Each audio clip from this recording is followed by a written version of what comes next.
MBA को अगर पूरा प्लान भी समझ के करना है तो उसका कुछ यूज नहीं है MBA का।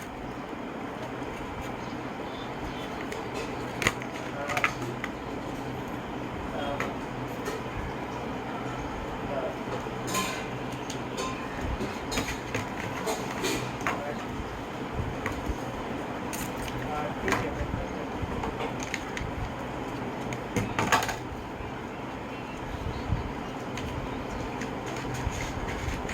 अरे नहीं कुछ नहीं होता देखो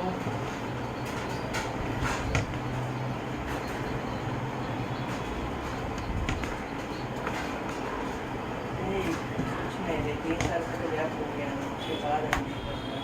और उसका जॉब कितने का जॉब मिलेगा पता है क्या 3.2 कितने साल का है